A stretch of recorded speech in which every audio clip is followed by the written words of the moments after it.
Hello बच्चों, physics with आशीष में एक बार फिर आपका स्वागत है। अपना नेक्स्ट टॉपिक, अपना चैप्टर चल रहा था इलेक्ट्रिक पोटेंशियल एंड कैपेसिटर। उसका नेक्स्ट टॉपिक अपने आता है potential energy of A system of charge, यानी कि किसी आवेश निकाय तंत्र के लिए स्थितिज ऊर्जा। बहुत सारे आवेशों के लिए क्या स्थिति ऊर्जा। अभी अपन इस पे दो पॉइंट पढ़ेंगे, एक तो टू चार्ज सिस्टम के लिए और एक थ्री चार्ज सिस्टम के लिए। मतलब एक बार तो दो आवेश ले लेंगे और एक बार तीन आवेश ले लेंगे, उसके लिए स्थिति ऊर्जा का मान क्या होगा। सबसे पहले मैंने लिया for system of two charge, यानी दो आवेशों के निकाय के लिए। तो जैसे मैंने कहा, देखो समझने वाली बात है, स्थिति ऊर्जा की परिभाषा भी आ जाएगी इसमें। कौन सी स्थिति? इलेक्ट्रिक पोटेंशियल एनर्जी की परिभाषा आएगी, ठीक है ना। मैंने कहा एक आवेश को, अपने पास है तो दो आवेश, फिलहाल मैं एक ही आवेश की बात कर रहा हूं। एक आवेश को मैं अनंत से यहां लेके आया, मुझे बताओगे यहाँ पे कितना वर्क डन होगा, उसको यहां तक लाने में कितना वर्क डन होगा। अगर एक क्यू आवेश को अनंत से इस बिंदु तक लेके आया जाए तो कितना कार्य होगा, आप बता सकते हैं? क्या होगा? कोई कार्य नहीं होगा, क्योंकि कार्य तब होता जब यहाँ पर कोई विभव होता, यहाँ पे कोई आवेश पड़ा होता, उसके आसपास कोई आवेश होता जिसके कारण इस बिंदु पर कुछ ना कुछ विभव का मान होता, तब कार्य होता। अगर यहाँ पर विभव जीरो है तो किया गया कार्य भी क्या होगा? जीरो, यानी कि उसको लाने में कोई कार्य नहीं होगा, कोई वर्कडन नहीं होगा। मेरी बात सुन लो। अभी मैंने क्या किया, अनंत से एक आवेश को उठा के यहाँ पे लिया है, उस आवेश का नाम था Q1, कोई कार्य नहीं हुआ। अब चलो थोड़ा ऊपर ले आते हैं। मैंने कहा यहां लेके आया और यहां तक लाया, कोई कार्य नहीं हुआ, ठीक है। अब मैंने क्या किया, इस Q1 आवेश से R दूरी पर एक और बिंदु है, वहां पर मैं दूसरा आवेश Q2 लेके आया इस बिंदु पर। क्या कोई कार्य होगा? इस बार कार्य होगा। क्यों? क्योंकि इस बार Q1 आवेश का इस बिंदु पर विभव का मान होगा। जो कार्य होगा वही क्या होगा, इस निकाय में स्थितिज ऊर्जा के रूप में संचित हो जाएगा। मेरी बात समझ में आई नहीं? कोई दिक्कत? मैं सबसे पहले क्या बता रहा था कि अनंत से मैं Q आवेश को, Q1 आवेश को यहां लेके आया, कोई कार्य नहीं हुआ। अब क्या कह रहा हूं कि Q1 आवेश से यहां से ये है और एक बिंदु यहां पे बता दिया कि एक बिंदु है, क्या? Q1 आवेश से R दूरी पर विभव मैंने कह दिया V, क्या होगा? मैंने कहा KQ/R। बोलो हाँ या ना। इसको कह दिया समीकरण नंबर 1। अब Q2 आवेश को, इसको P बिंदु नाम देते हैं। Q2 आवेश को P बिंदु तक लाने में किया गया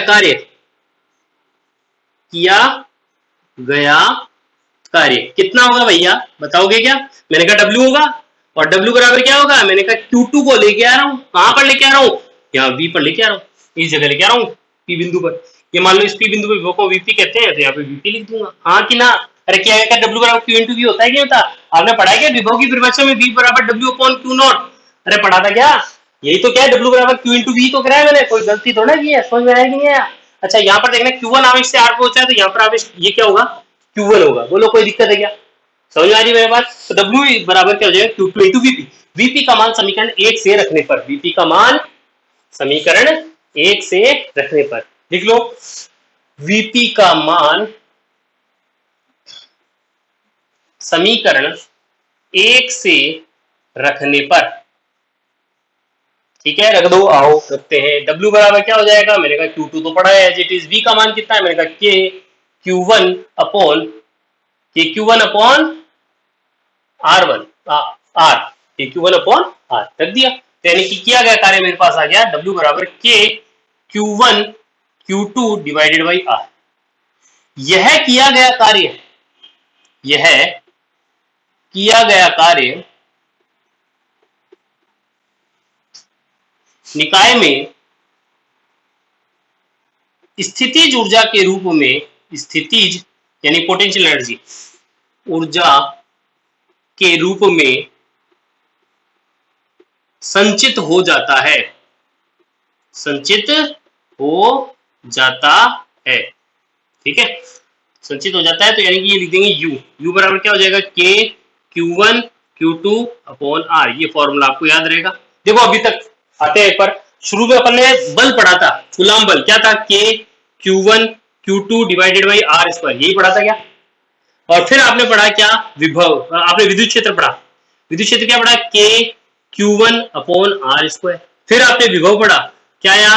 के क्यू अपॉन आर, और अब आ रहा है आपके पास स्थिति जो क्या होती है K Q one Q two upon R. कोई दिक्कत है क्या?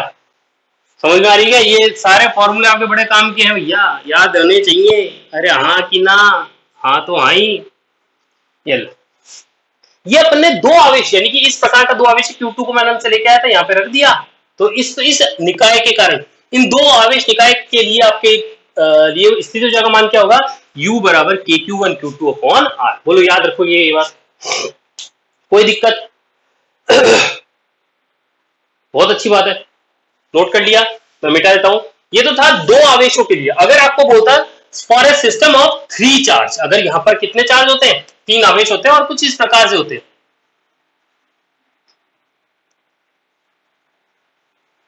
कैसे होते हैं बताता हूं अभी। For a system of 3 charge, ये मिटा देते हैं।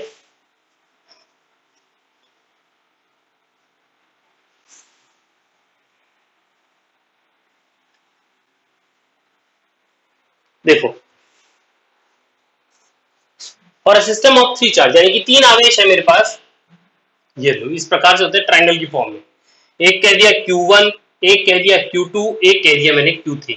Q1 और Q2 के बीच की दूरी मैंने कह दिया R12 है, ठीक है। और Q2 और Q3 के बीच की दूरी जो है R23, और Q3 और Q1 के बीच में दूरी है R31। इसके लिए आपको कोई पोटेंशियल एनर्जी निकालने के लिए अगर बोल दे तो आप क्या कहोगे? भैया यहाँ पर जो दो दो आवेशों के 3 निकाय बने हुए, कौन कौन से? मैंने कहा एक तो ये रहा, एक निकाय बन गया। इसके लिए अगर आप निकालोगे तो U1 बोल दूंगा। फिर दूसरे के लिए मैंने बोल दिया Q2 Q3 के लिए निकाल दूंगा। इसके लिए बोल दूंगा मैं क्या? U2 बोल दूंगा। और तीसरा आपको ये दिख रहा है, ये रहा। कोई दिक्कत है क्या? तो इसके लिए मैं बोल दूंगा U3, ठीक है, कोई दिक्कत? यानी कि क्या लिखोगे आप सबसे पहले? मैंने कहा Q1 Q2 आवेश, Q1 Q2 द्वि आवेश निकाय जिनके मध्य दूरी R1 R12 हो तो इनकी स्थितिज ऊर्जा, बोलो कोई दिक्कत? क्या आ जाएगा? U1 क्या बोलूंगा? मैंने कहा K Q1 Q2 divided by R12, समीकरण नंबर 1। इसी प्रकार फिर आप बोल दोगे Q2 आवेश और Q3 आवेश द्विनिकाय के लिए उनके मध्य की दूरी R23 हो तो इनके लिए स्थितिज ऊर्जा। लिख दोगे क्या ये बात? एज इट इज लिखनी है। द्वि आवेश निकाय जिनके मध्य की दूरी R23 हो तो इनकी स्थितिज ऊर्जा, एज इट इज ये बात यहाँ लिखनी है। U2 का मान निकाल लो, कितना हो जाएगा? मैंने कहा K Q2 Q3 upon R23। और इसी प्रकार आप लिख दोगे Q3 व Q1 द्वि आवेश निकाय के लिए जिनके बीच मध्य की दूरी R31 है के लिए विद्युत स्थितिज ऊर्जा U3 बराबर हो जाएगा क्या? Q3 Q1 अपॉन R31, समीकरण नंबर 3। ये समीकरण नंबर 2। अरे ये तो लिखूंगा, समझ रहे हो कि नहीं समझ रहे हो? अब आपसे कोई कुल स्थितिज ऊर्जा पूछ दे तो मैं कहती हूँ जोड़ दो। क्यों जोड़ दो भाई? क्योंकि ये भी क्या है? एक अदिश राशि ही है। स्थितिज ऊर्जा कैसी राशि है? अदिश राशि। तो इसमें कोई पंगा नहीं होगा, आप सिंपली ऐड कर सकते हो। कुल त्रिआवेश निकाय तंत्र की कुल स्थितिज ऊर्जा निकाल लो भैया। U बराबर हो जाएगा U1 plus U2 plus U3। Simple. U is equal to U1 कितना हो जाएगा? K Q1 Q2 upon R12 plus K Q2 Q3 upon R23 plus K Q3 Q1 upon R31, ये होगा, ठीक है। अब इसको किताबों में समीशन की फॉर्म में लिखा होता है, चलो मैं बताता हूँ समीशन की फॉर्म में। अगर आप इतना छोड़ोगे कोई दिक्कत नहीं है, ठीक है ना। और समीशन की फॉर्म में लिखा जाता है तो लिख देते हैं। चलो K तो निकाल लिया बाहर। अरे K तो क्या निकाल लूंगा मैं? बाहर निकाल लूंगा। फिर लगाऊंगा समीशन। यहाँ पे समीशन 2 बार लगेगा, एक जो Q1 Q2 Q3। यहाँ पे एक तो वेरिएबल ले लेता हूँ I इज इक्वल टू मैं 1 से लेकर कहां तक लूं? मैंने कहा I इज इक्वल टू 3 तक ले लो। इसी प्रकार यहाँ पे एक वेरिएबल और ले लिया J इज इक्वल टू 1 से लेकर J बराबर कहां तक ले लो? मैंने कहा 3 तक ले लो। ऐसी कंडीशन में क्या बना? मैंने कहा QI QJ अपॉन क्या? RIJ। ये बात समझ में आई क्या? अगर समझ में आ गई है तो समझ लो कि आपको समझ में नहीं आया है। क्यों नहीं आया भाई? क्योंकि ये गलत है। कैसे गलत है? मैंने कहा अगर ऐसा करते हो तो जब I की वैल्यू 1 है और जे की वैल्यू भी 1 है, तब यहाँ पे Q11 अपॉन R11 होना चाहिए था, Q22 अपॉन R22 ये होना चाहिए था। यानी कि इसमें कहीं भी अपने पास I और J बराबर नहीं है, तो मैं यहाँ पे लिख दूंगा I is not equal to J। अब तो समझ में आ गया क्या? समझ में आ गया? अगर अब भी समझ में आ गया तो भी नहीं आया आपको समझ में, क्योंकि अभी भी ये गलत है। ऐसा क्यों है, मैं आपको इसको खोल के बताता हूँ। आओ इस समीकरण को खोलते हैं। तो U बराबर K तो एज इट इज है ही, एक बार तो लिख दूंगा Q1, भाई बराबर नहीं लिखना, Q1 Q2 upon R12 plus Q2 Q1 upon R21 plus फिर एक बार हो जाएगा Q2 Q3 अपॉन R23 और plus Q3 Q2 upon R32 plus अब क्या बच गया Q3 Q1 upon R31 plus ऊपर करके लिख रहा हूं Q1 Q3 अपॉन कितना होता है R13।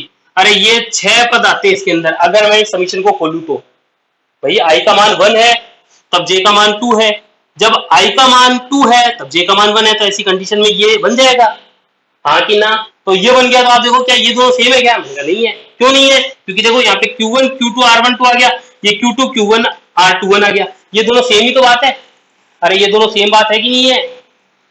सेम ही तो है। इसी प्रकार भाई R12 है 1 और 2 के बीच की डिस्टेंस, R21 क्या है 2 और 1 के बीच की डिस्टेंस, सेम ही तो है। तो ये दोनों तो सेम हो गया, ये भी सेम हो गया और ये भी सेम हो गया। तो यानी कि ये पद जो है वो दो बार आ रहे हैं। तो इसको बराबर करने के लिए यहाँ पे क्या करेंगे, मैंने कहा 1/2 लगा दो, खत्म। अब ये समान है, ठीक है, चक्कर में मत पड़ो। आप यहां तक भी छोड़ दोगे तो भी सही है, ठीक है। बस ये अपने सिस्टम ऑफ 3 चार्ज के लिए हो गया। फटाफट से नोट कर लो इसको।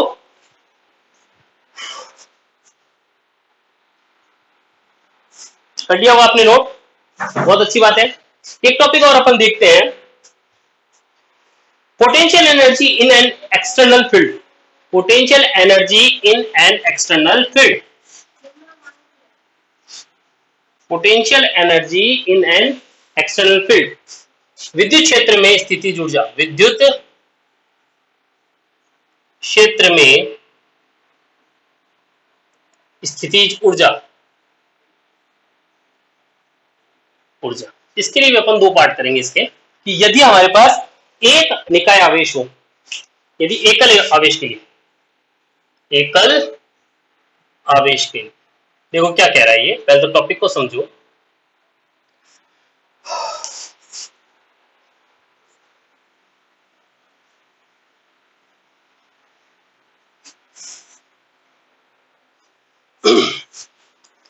एक बार ये टॉपिक करने से पहले एक न्यूमेरिकल आपको और बता देता हूं। करना आपको ये है, सिंपल सा है, मैं आपको तरीका बता देता हूं। अपने पास एक वर्ग ले लो जिसके बीच की दूरी है मान लो d, ये भी d, ये भी d, ये भी d, ये भी d, सही है। यहां पर आवेश मान लो q पड़ा है, ठीक है, यहाँ पे माइनस q पड़ा है, यहाँ पे प्लस q पड़ा है और यहाँ पे माइनस, इस प्रकार के 4 आवेश पड़े हैं। आपको इससे पूछ ले कि इस निकाय की आपको क्या निकालनी है, स्थितिज ऊर्जा का मान निकालना है, ठीक है।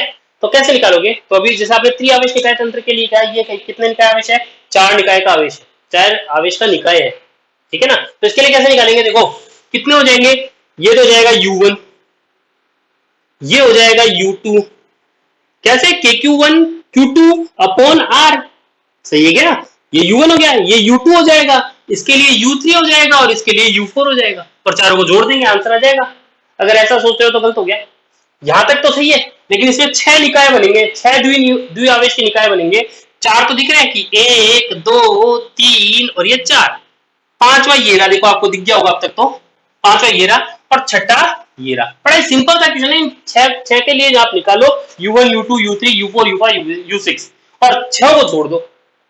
करने की कोशिश करना, कोई दिक्कत हो तो कमेंट करना, मेरे ख्याल से कोई इसमें दिक्कत नहीं होगी। भाई आपको जैसे U1 बताओ, U1 कितना होगा, मैंने कहा K Q माइनस Q यानी कि माइनस का KQ² upon D square, sorry D, U1 ये होगा, U2 भी यही होगा। अरे U2 भी क्या होगा, यही तो होगा, प्लस Q और माइनस Q D डिस्टेंस, और मैंने कहा U3 भी यही होगा, plus Q minus Q distance, और मैंने कहा U4 भी यही होगा, ठीक है। लेकिन U5 क्या होगा, देखना U5 होगा ये, U5 ये, तो इसके लिए मैंने कहा यहां से यहां तक की दूरी निकाल सकते हो क्या आप? दिख ही नहीं रहा आपको कुछ, मैं इसको मिटा के दोबारा बनाता हूं।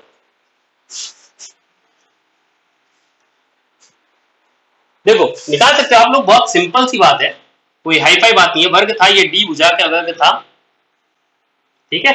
और यहां से यहां तक की दूरी के ये डी है, ये डी है, कितना हो जाएगा under root D square plus D square, कितना होगा मैंने कहा 2d स्क्वायर का अंडर रूट, यानी कि रूट 2d, यही तो होगा। अरे ये कितना होगा रूट 2d, किसी को दिक्कत तो बोलो। अरे आधार का स्क्वायर प्लस लब का स्क्वायर इक्वल टू करंट का स्क्वायर, वही तो किया है मैंने, वो कुछ समझ गया, तो अंडर रूट 2d आ जाएगा। अब यहाँ पे माइनस क्यू है, यहाँ पे प्लस क्या था भैया, पहले जो भी था देख लेना एक बार, माइनस क्यू था और यहाँ पे क्या था प्लस क्यू, यहाँ माइनस क्यू यहाँ प्लस क्यू, शायद मैंने उल्टा कर दिया है, कोई बात नहीं, लेकिन कोई फर्क नहीं आएगा, समझ रहे हो, कोई फर्क नहीं आएगा। यहाँ पे अगर प्लस क्यू होता तो यहाँ माइनस क्यू होता, यहाँ प्लस क्यू होता तो ये प्लस क्यू हो जाता, और ये माइनस क्यू हो जाता, ठीक है। तो कोई दिक्कत नहीं है, कैसे ही कर लेना, ठीक है। तो यहाँ से अगर u5 निकालू तो ये क्या हो जाएगा भैया, u5 is equal to k Q square divided by under root 2d, और u6 कितना होगा, मैंने कहा सेम ही होगा, देख लो भैया कितना होगा, u5 और u6 सेम होगा, तभी तो कह रहा था कोई फर्क नहीं पड़ेगा। अब इन सबको जोड़ना है और निकाल लेना है, कर लोगे क्या, बहुत ही सिंपल सा है, कोई महाभारत नहीं है, सिंपली ऐड करना है बस, कर लोगे। हाँ बात है अपने टॉपिक पे, मैंने कहा विद्युत क्षेत्र में स्थित ऊर्जा एकल आवेश के लिए, अगर आपको एक आवेश दे रखा है जो कि विद्युत क्षेत्र में पड़ा है, उसके लिए आपको क्या बोल रहा है, ये क्या निकालो, स्थितिज ऊर्जा निकालो। बहुत सिंपल सी बात है, बताता हूं भैया।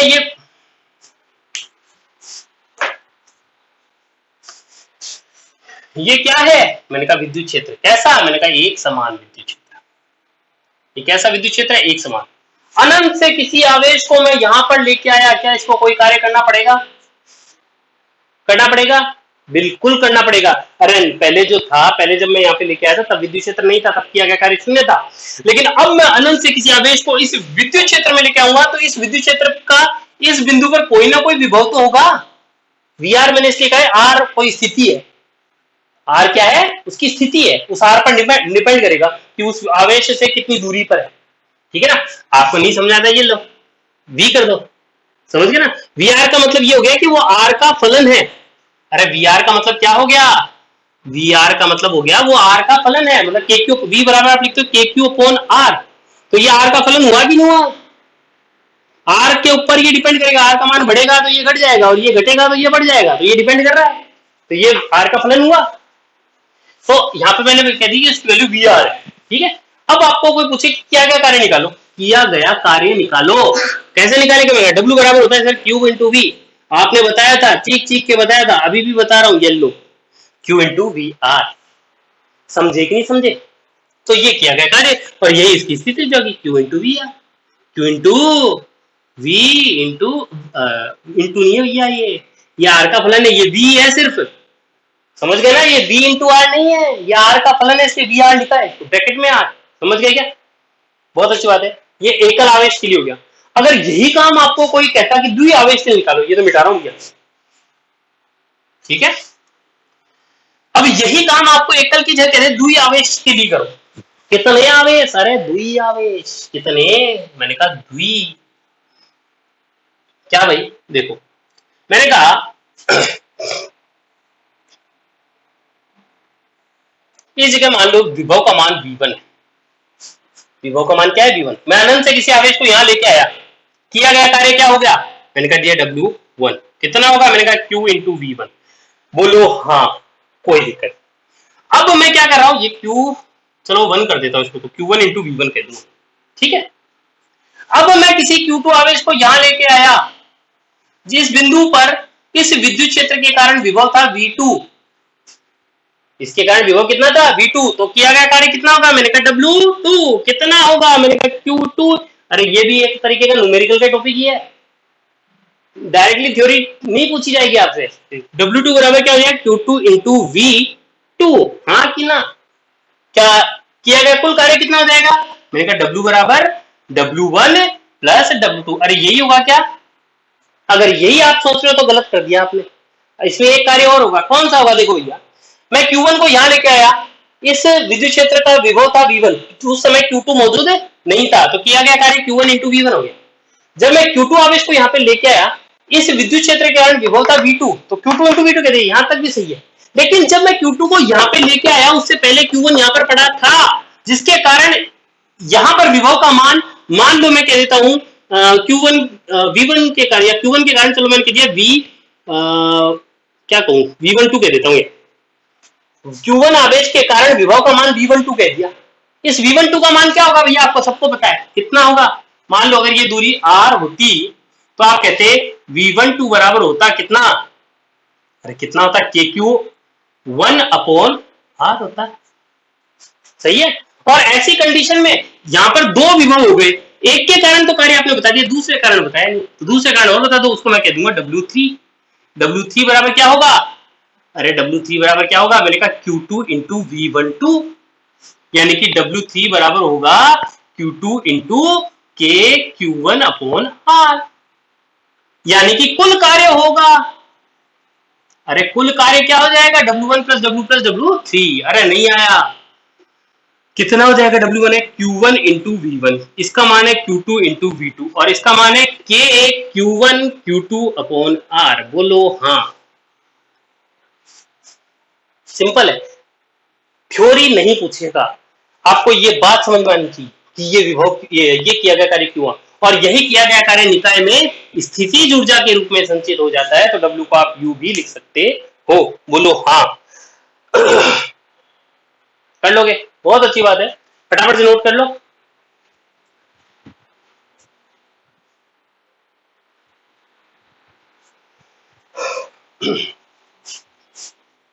कर लिया होगा।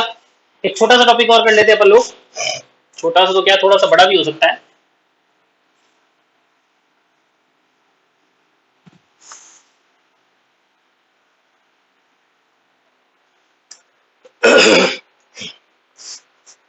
एक छोटा सा टॉपिक और है, work done due to a rotating dipole,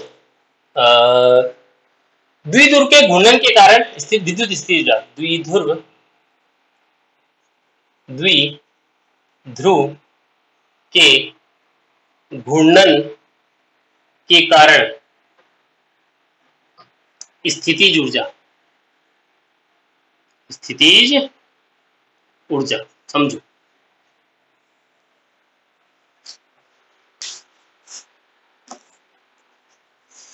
द्विध्रुव के घूर्णन के कारण स्थितिज ऊर्जा, पहले कार्य निकाल लेते हैं, वो वही किया गया कार्य स्थितिज ऊर्जा होगा।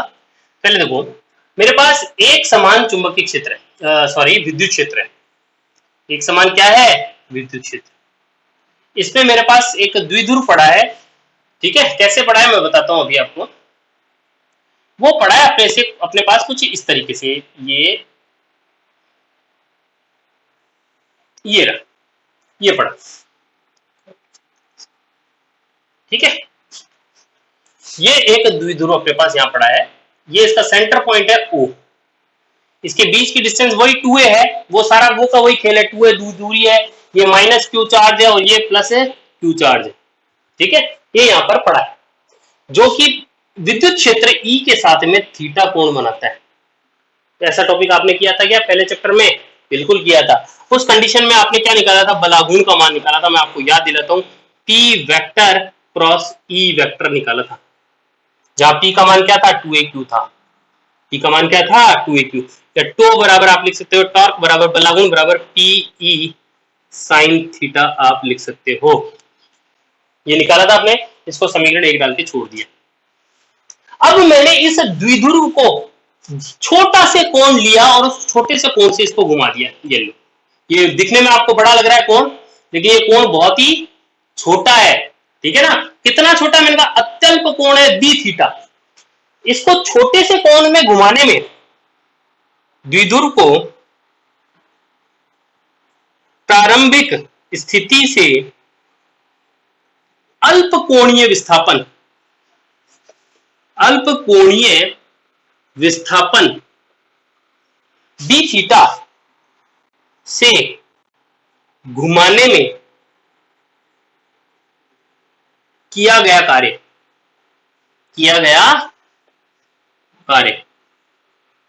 कितना होगा, मैंने कहा कार्य W, अगर थोड़ा सा घुमा रहा हूं तो किया गया कार्य थोड़ा सा ही तो होगा, ठीक है, dW बराबर क्या होगा, मैंने कहा बल गुणा विस्थापन होता है फॉर्मूला, लेकिन बल गुणा विस्थापन तब होता है जब रेखीय गति होती है, लेकिन यहाँ गति कैसी है भैया, यहाँ पे गति है घूर्णन गति।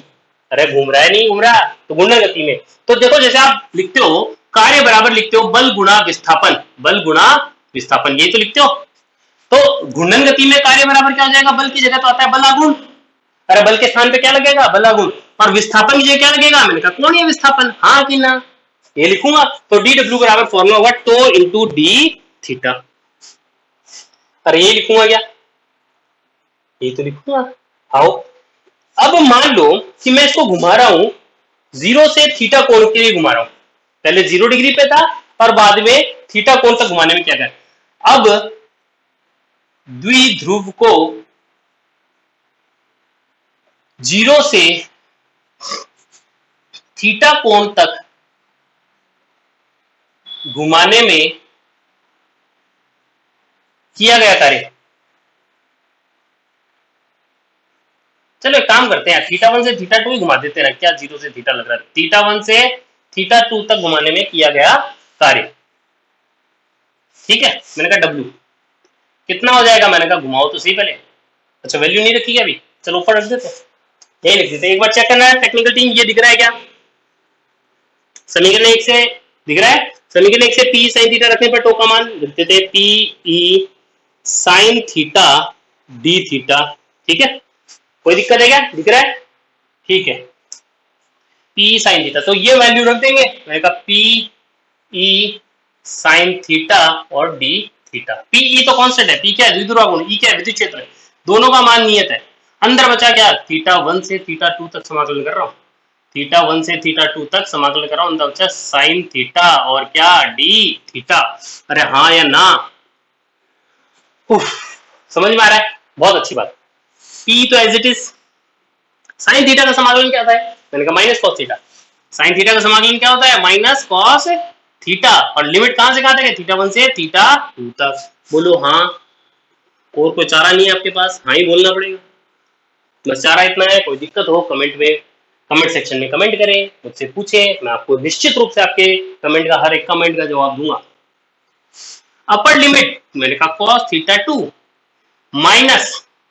माइनस कॉस थीटा 1, हाँ कि ना, अरे माइनस आता ही है, cos upper limit minus lower limit, और इसमें पहले से माइनस है तो माइनस लगा दिया, कितना हो गया, मैंने कहा डब्ल्यू बराबर, मैंने कहा पी तो एज इट इज, ये तो गया माइनस का कॉस थीटा 2 और minus minus plus cos theta 1, इसको दोबारा लिख देते हैं डब्ल्यू बराबर, यह किया गया कार्य निकाय में स्थितिज ऊर्जा के रूप में संचित हो जाता है, तो इसको मैं लिख दूंगी, यह किया गया कार्य निकाय में स्थितिज ऊर्जा के रूप में संचित हो जाता है, ये लाइन लिखनी है यहाँ पे, ठीक है, U बराबर आ जाएगा PE cos theta 1 minus cos theta 2, अरे आया कि नहीं आया, अरे समझ में आया क्या,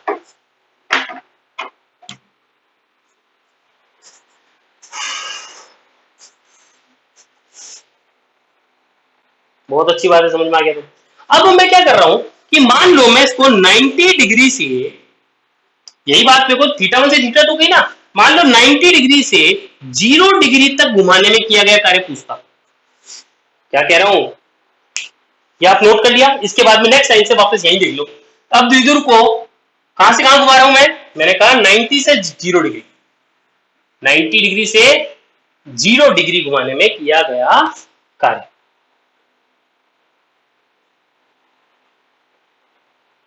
नाइन्टी से थीटा घुमा देगा, चलो 90 से थीटा घुमा देते हैं, 90 डिग्री से थीटा डिग्री तक घुमाने में क्या करते हैं, तो ऐसी कंडीशन में अपन क्या करते हैं भैया, देखो एक बार यहाँ पर इस जगह आ जाते हैं, ये सब हटाओ, फॉर्मूला देते हैं उसमें मान रख देते हैं, डब्ल्यू ये यू बराबर क्या पी, ये इसी में रख देते हैं माने ना,